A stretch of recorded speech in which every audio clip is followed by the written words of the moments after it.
A paz do Senhor, meus irmãos. Graças a Deus. Aproveitando que você está de pé, abra sua Bíblia. Jeremias capítulo 17, versículo de número 6.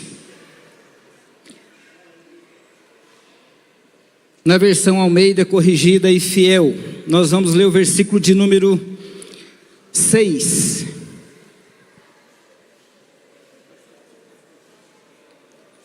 Jeremias capítulo 17, versículo de número 6 diz o seguinte: porque será como a tamargueira no deserto, e não verá quando vem o bem, antes morará nos lugares secos do deserto, na terra salgada e inabitável. Versículo de número 8: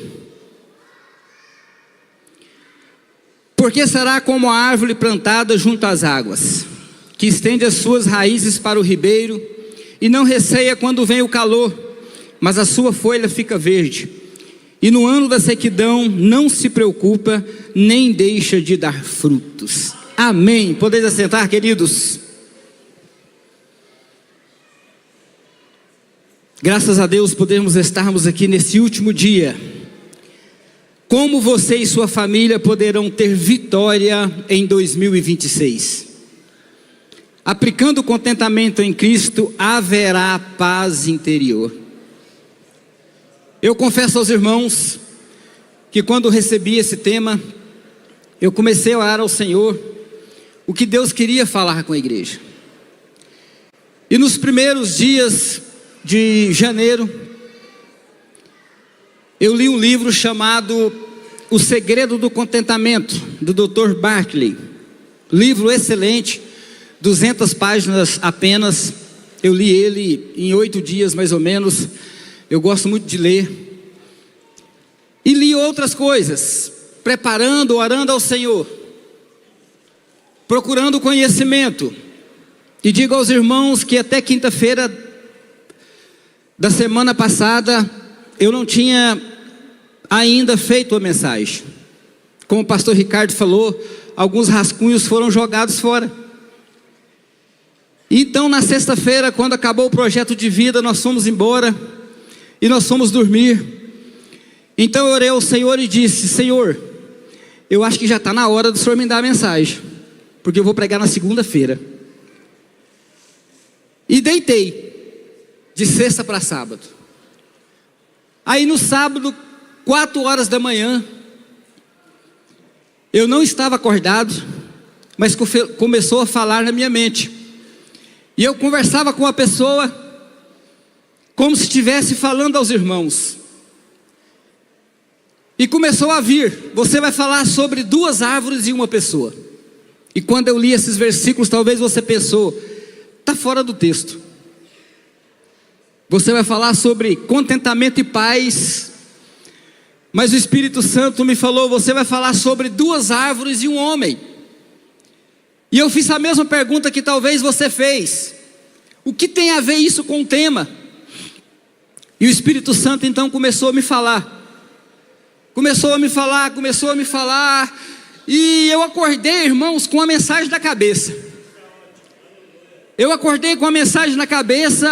E quando eu fui para diante do meu computador, eu estava com os meus livros, né? Lá no quarto eu tenho a minha biblioteca. Eu fui para diante do computador e peguei os meus livros e fui ler, fui ver significado. E Deus então começou a trabalhar o meu coração, a falar aquilo que tinha falado na madrugada ao meu coração. E eu não dormi mais até o amanhecer do dia. E Deus tratando a minha vida e falando o que eu falaria à igreja. Então o que eu quero falar com você nessa noite, queridos, é sobre 2 árvores e 1 homem.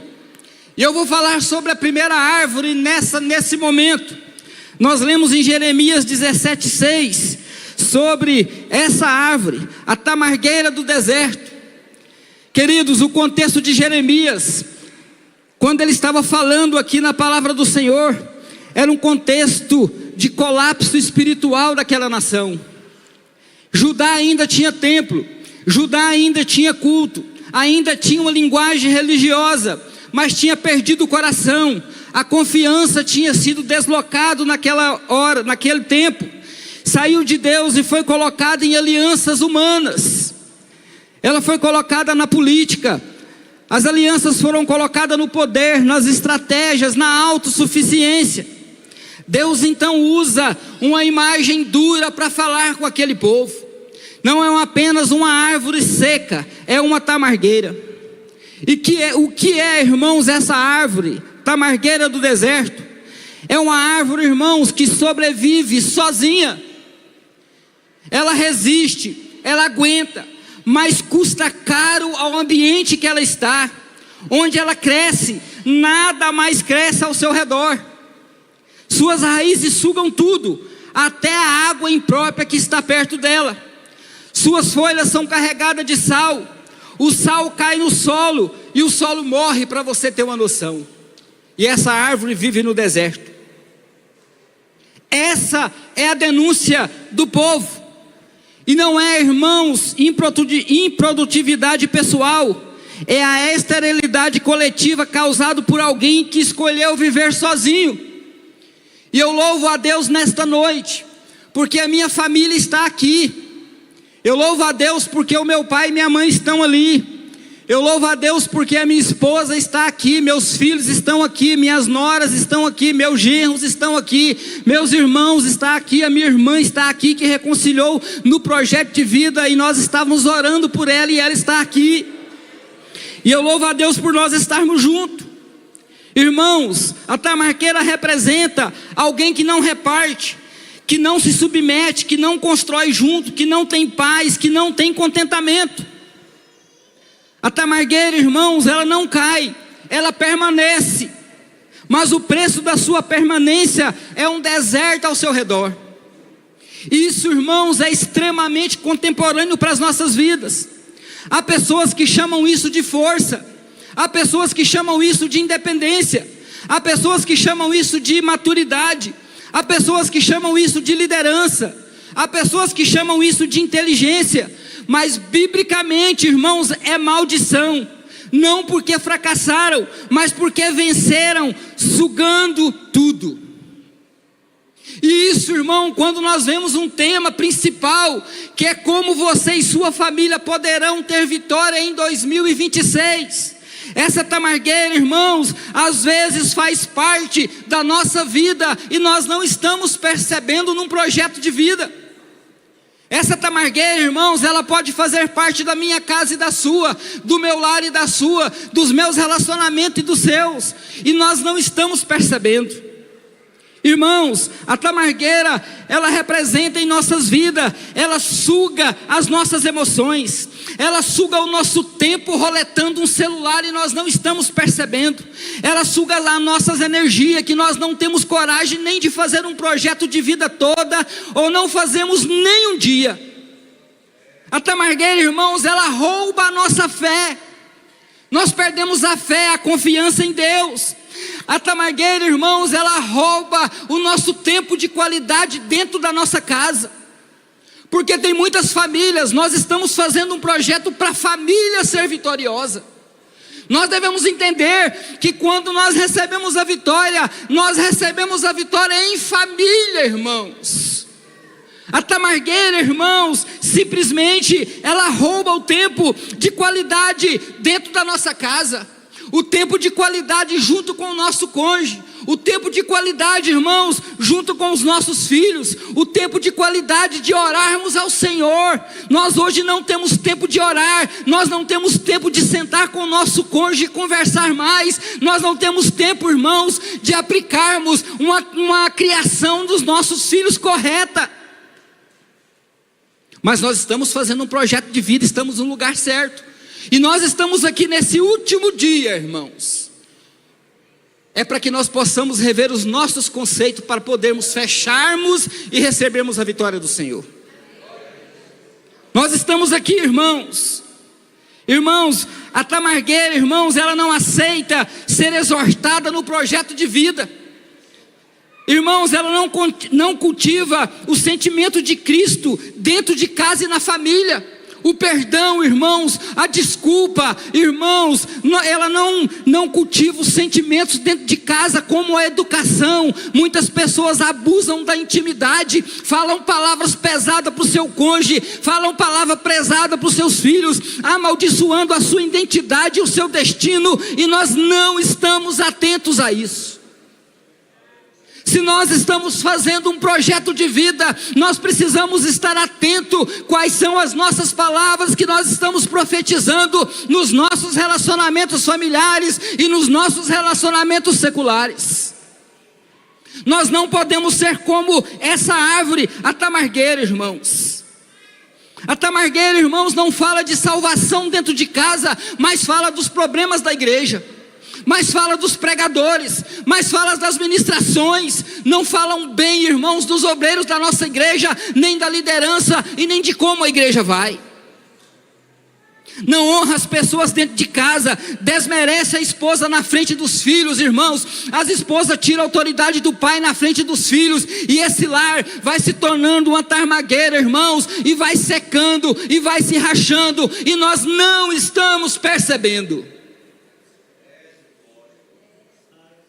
Nós não podemos ser como essa árvore num projeto de vida. Nós demonstramos dentro da nossa casa, para os nossos filhos, irmãos, descontentamento. Nós demonstramos descontentamento, irmãos, dentro da nossa casa, e simplesmente com a política, simplesmente, irmãos, com o nosso trabalho, simplesmente com a segunda-feira, porque é segunda-feira maldita e eu tenho que trabalhar, misericórdia. Ou às vezes nós falamos que chegou sexta-feira é maravilhosa porque eu não trabalho nem sábado nem domingo. Nós estamos envoltos, irmãos, com as palavras do mundo, nós estamos envoltos, irmãos, com o modismo do mundo, e nós estamos pegando essas coisas e estamos trazendo para dentro da nossa casa e criando a próxima geração. Então, se nós estamos querendo ter vitória para nossa família no ano de 2026, nós precisamos rever os nossos conceitos. Eu preciso rever os meus conceitos. Nós não honramos, irmãos, foi ministrado aqui, eu estou falando sobre os temas, estou fazendo um resumo dos temas. Nós não honramos, irmãos, a quem é a honra. Nós não honramos, irmãos, a mãe dos nossos filhos.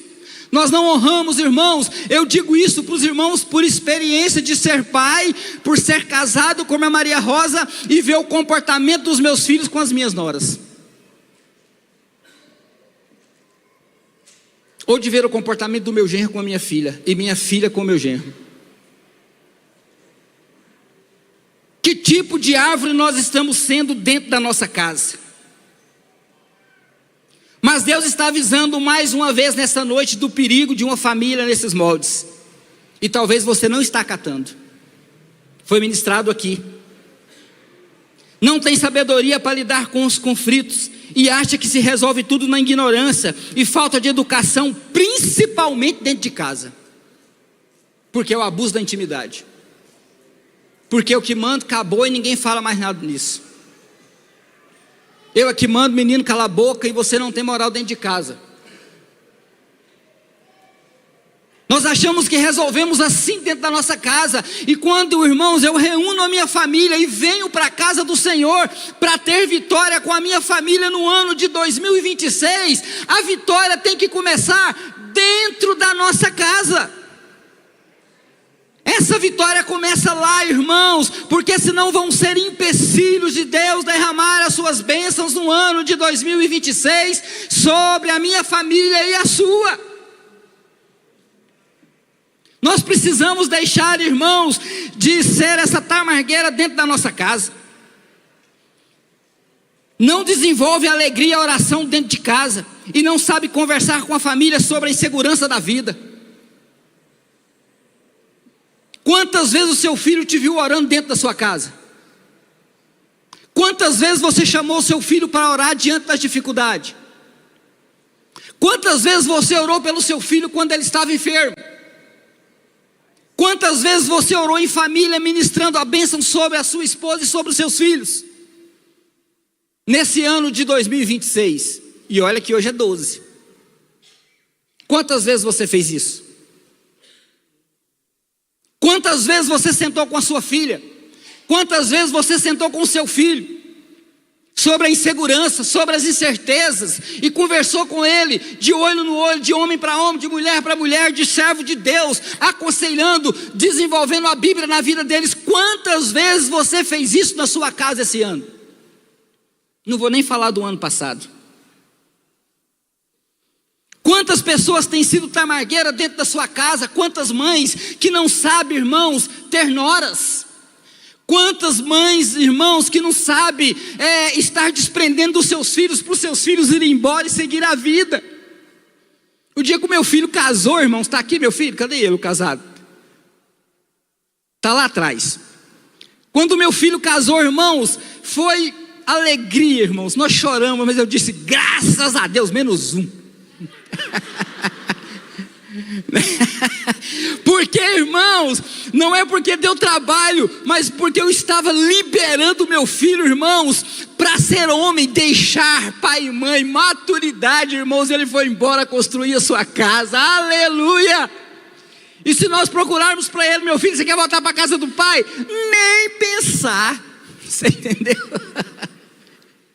Irmãos, então nós temos que ser, quantas mães e quantos pais que estão com esses meninos marmanjo de barba, e meu filhinho, ai meu pai, meu bebê, meu anjinho. Irmãos, o sangue de Jesus tem poder.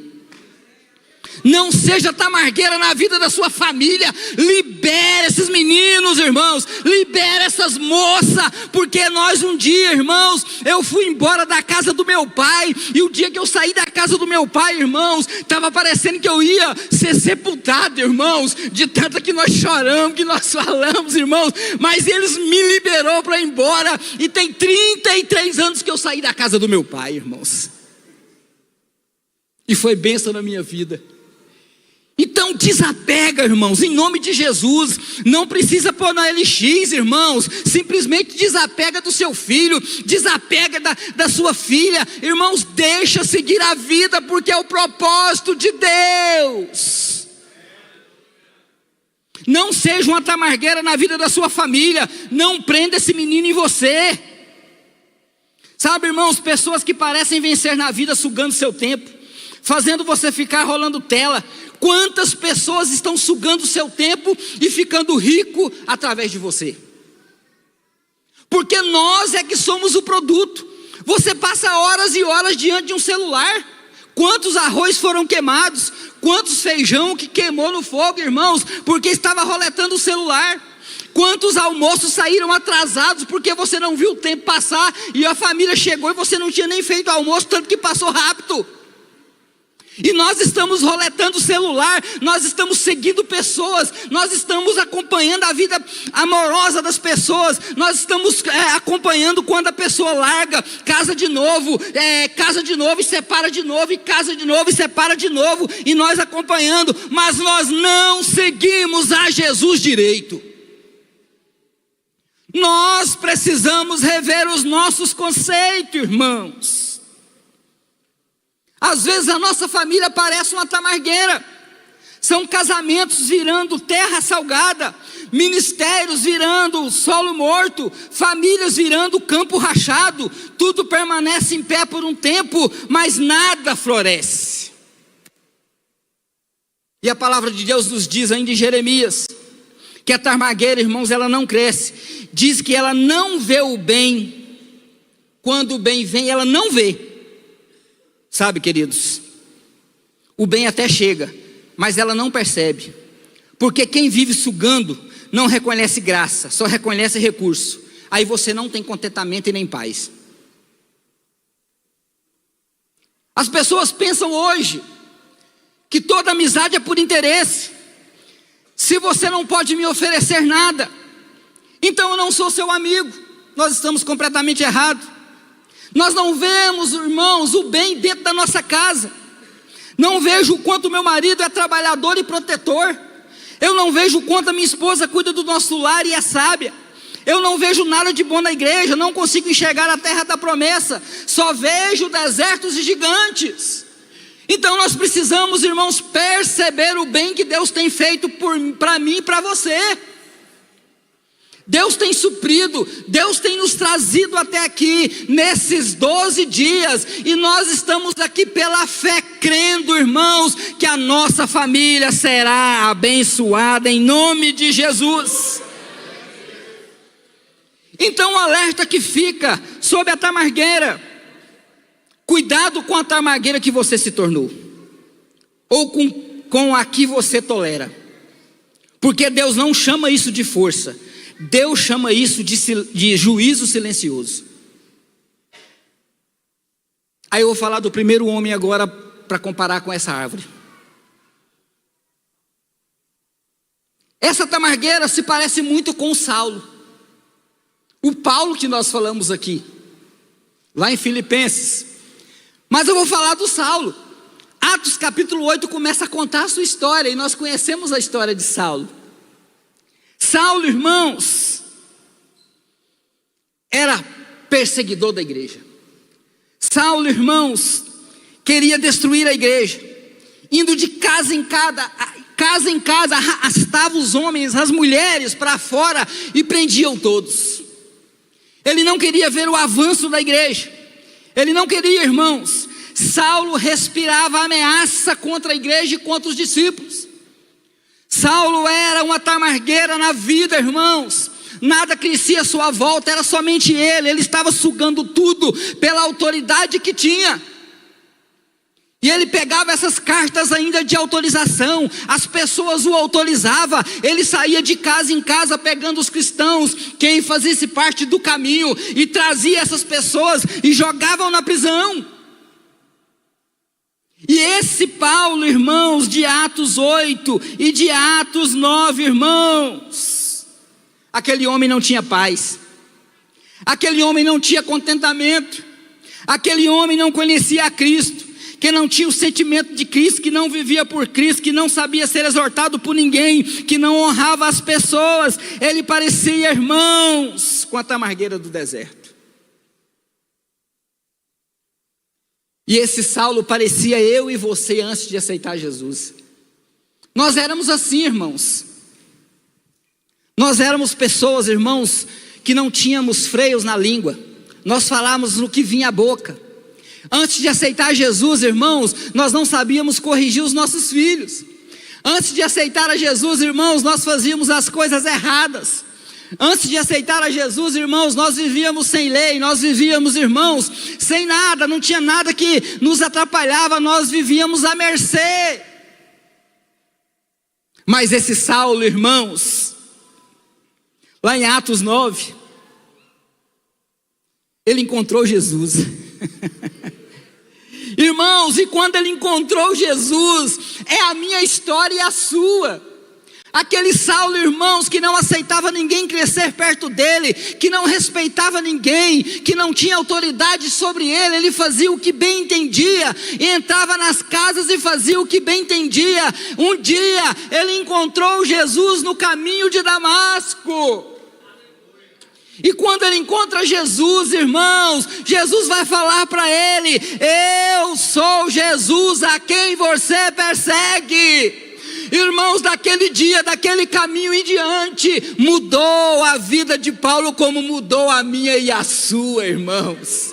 Nós éramos uma pessoa que não tinha paz, nós colocávamos a cabeça no travesseiro, irmãos, e não conseguíamos dormir direito, pensando em tantas coisas que vinham sobre a nossa cabeça e preocupados. Nós colocamos a cabeça no travesseiro, irmãos, e não tínhamos contentamento, porque nós simplesmente, irmãos, pensávamos em como ganhar mais dinheiro, em como aumentar o nosso patrimônio, irmãos. No outro dia, nós éramos como Paulo. Mas a partir do momento que ele encontrou Jesus, irmãos, ele encontrou uma nova vida. Ele deixou de ser uma tamargueira na vida das pessoas, na vida da sua família, na vida da sua igreja, na vida da sua vizinhança, e se transformou em uma nova árvore, irmãos. Aleluia! Isso foi o que aconteceu comigo e com você. Lá em 2 Coríntios capítulo 5, versículo 17, vai dizer o seguinte: pelo que, se alguém está em Cristo, nova criatura é, as coisas velhas já passaram, eis que tudo se fez novo. Aleluia! Irmãos, agora nós somos sal da terra. Agora nós somos luz do mundo, irmãos. Jesus transformou a minha vida e a sua. Então nós não podemos andar como andávamos. As coisas velhas se passaram e hoje nós somos, irmãos, uma nova família. Nós somos uma família de exemplo. Nós somos uma família abençoada. Sabe por quê? Porque Deus mora lá em casa e na sua. Aleluia! Se Deus mora na sua casa, agradeça a Deus, dê um glória a Deus por isso nesse momento. Aleluia, graças a Deus. E aquele Saulo foi transformado, onde nós lemos aqui em Jeremias, no capítulo 8, porque ele é como a árvore plantada junto às águas, que estende as suas raízes para o ribeiro e não receia quando vem o calor, porque as suas folhas permanecem verdes e no ano da seca não se perturba nem deixa de dar frutos. Queridos, essa é a segunda árvore, a árvore, irmão, que Jesus nos transformou. É a árvore, irmão, que está com as suas raízes ligadas nesse rio. E quando nós estamos com as nossas raízes ligadas nesse rio, irmãos, nós somos nutridos. Há uma resiliência em nossas vidas, há uma prosperidade dentro da nossa casa, dentro do nosso lar, nos nossos relacionamentos, que as pessoas não entendem o que acontece. Quando nós estamos, irmãos, sendo essa outra árvore, irmãos, que é plantada junto a esse ribeiro, que vai falar lá no Salmo 1, no versículo 3, sobre essa árvore também, que é as suas raízes, irmãos, nós somos nutridos pela palavra do Senhor, e a palavra do Senhor é viva e eficaz, ela entra dentro da nossa casa, nos nossos relacionamentos, e vai transformando a nossa vida. Isso causa, irmãos, um impacto no nosso vizinho, isso causa um impacto nas pessoas que nos veem, porque as coisas passadas ficaram para trás, hoje nós somos nova criatura, aleluia, e a nossa família é mais do que abençoada. Então Paulo vai dizer lá em Filipenses, nós vamos encontrar esse Paulo que é uma outra árvore, ele vai dizer o seguinte: sei o que é estar necessitado e sei também o que é ter mais do que é preciso. Filipenses 4, 12 e 13. Aprendi o segredo de me sentir contente em todo lugar e em qualquer situação, quer seja alimentando ou com fome, quer tenha muito ou tenha pouco, com a força que Cristo me dá, posso enfrentar qualquer situação. Irmãos, contentamento e paz não é sobre como ou onde estou, é onde Cristo está em minha vida. Não é a situação que nós estamos passando. Os pregadores que me antecederam aqui, os nossos irmãos, eles já descreveram muito bem sobre a cidade, sobre Paulo, a situação que ele estava, preso, como estava e de que jeito que estava, mas ele aprendeu a viver contente, porque, irmãos, o que ele estava ali vivendo contente, irmãos, os seus olhos não estavam, irmãos, olhando debaixo do sol, ele estava olhando para Jesus. E nós precisamos entender isso, irmãos. Paulo vai exortar os colossenses, lá no capítulo 3, no versículo 2, pensai nas coisas do alto, não nas coisas que são daqui da terra. Irmãos, a inclinação dos nossos pensamentos para o céu ou para a terra afetará aquilo que nós valorizamos. Então, como que está o seu coração? Como que está a sua visão? Para onde você tem olhado? Pois atualmente estamos vivendo, irmãos, uma geração de crentes de cabisbaixo. Hoje nós não achamos mais crentes vibrantes. Nós procuramos para os crentes hoje: como é que você está? Estou indo, estou levando. Nós não encontramos mais crente que: como que você está? Aleluia, graças a Deus, estou vencendo, Deus está dando vitória, Deus está comigo, independente da situação, irmãos.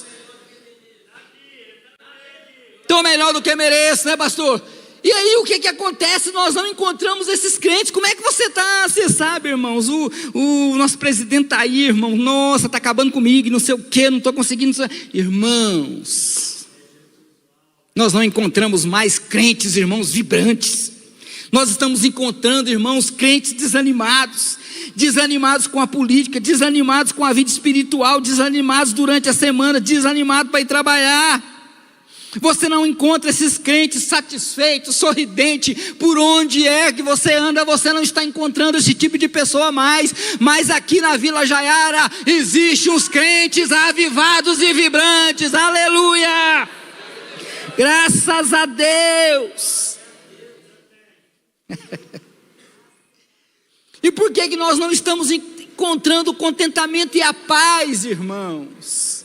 Alguns anos atrás, surgiu no Brasil o tal da teologia da prosperidade, não é? Essa teologia é assim: você precisa ter coisas que o Evangelho veio para te dar, coisas materiais, e isso impregnou na igreja. E como se não estivesse bom, surgiu a teologia do pensamento positivo. Eu tenho saúde, tenho saúde, tenho saúde, tenho saúde, tenho saúde. Eu estou rico, estou rico, estou rico, estou rico. E as pessoas começaram nessa onda, né? As pessoas, estou lindo, estou lindo, estou lindo, estou lindo, estou lindo. E começou nisso aí, irmãos. E aí eu fico preocupado com isso.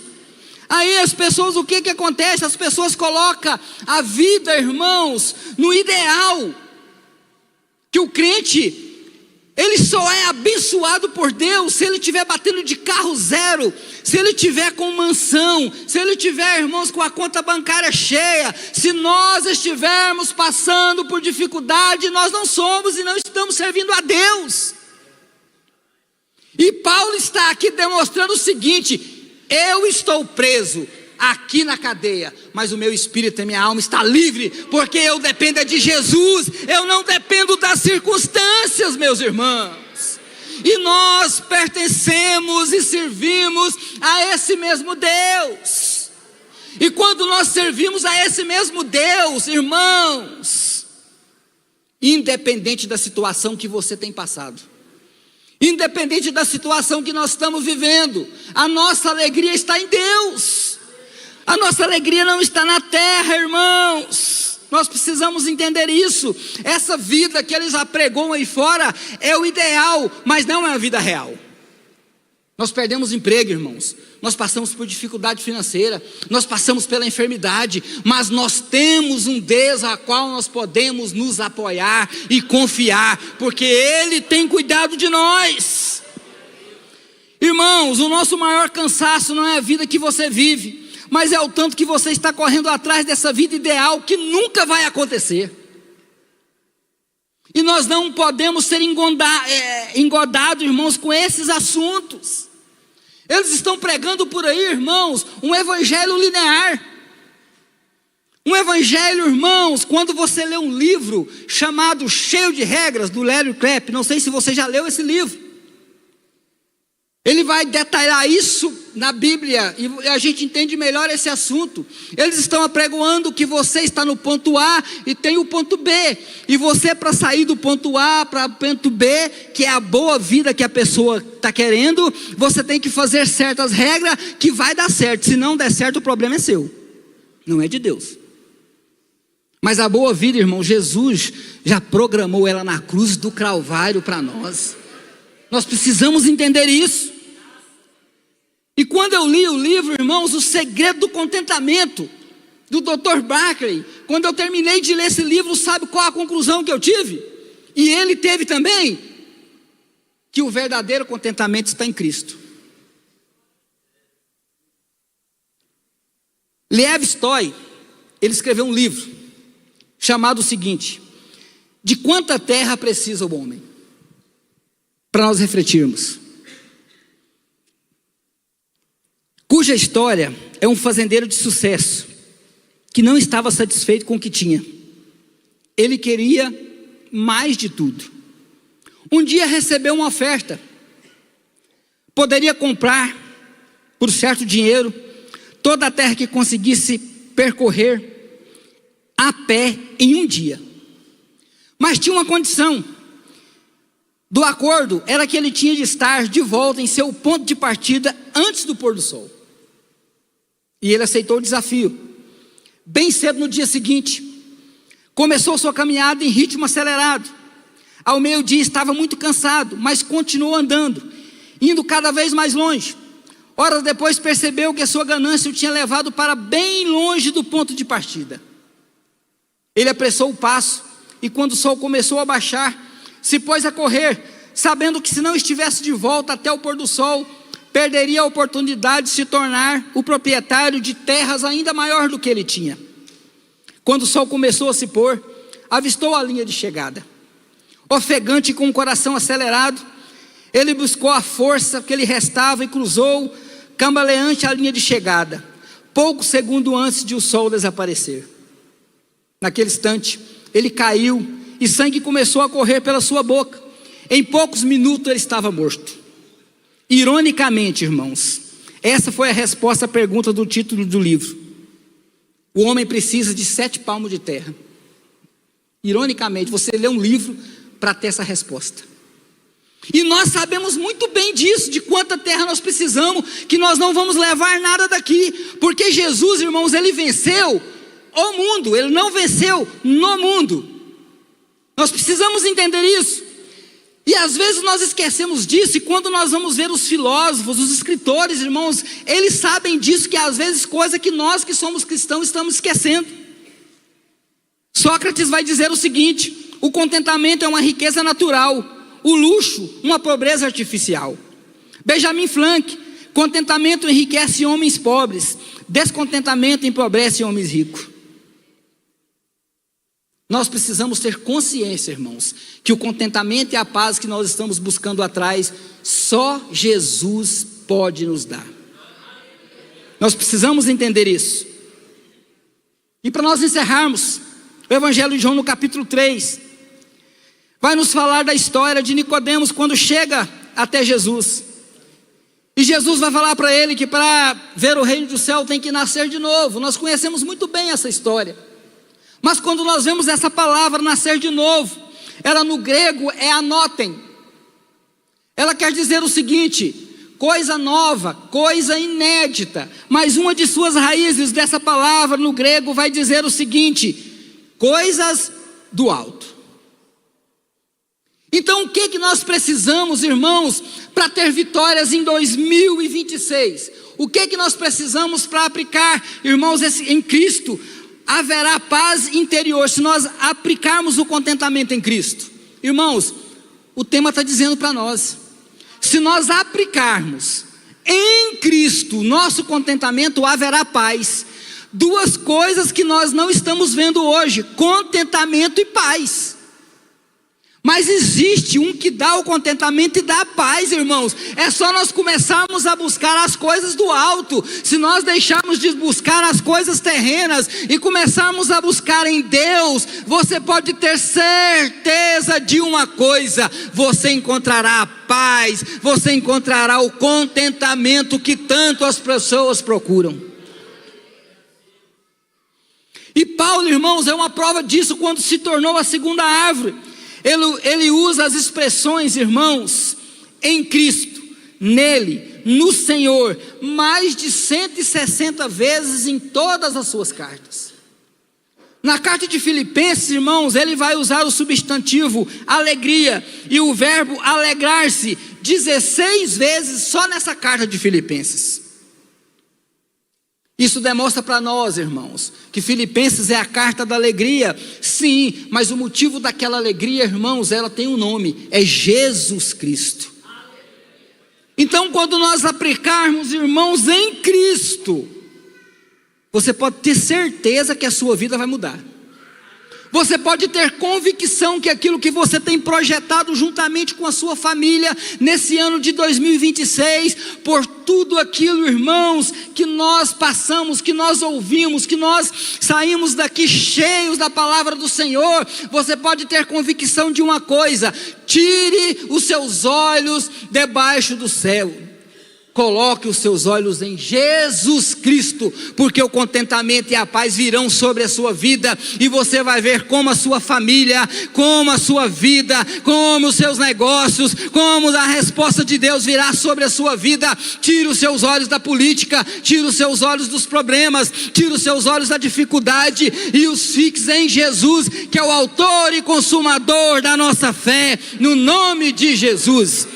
Que o Espírito Santo possa falar melhor aos vossos corações nessa noite, no nome de Jesus.